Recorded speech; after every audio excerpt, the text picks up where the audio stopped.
Hey, do I stop it from charging in the charge point in my car? Or do I just unplug it?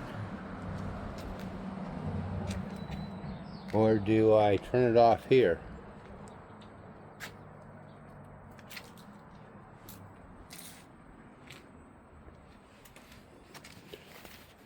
I just always unplugged it in my smart electric car. I always just unplugged it.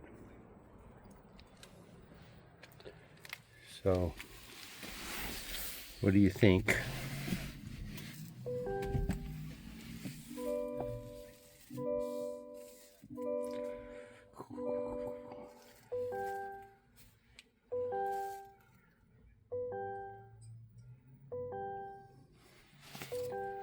All right.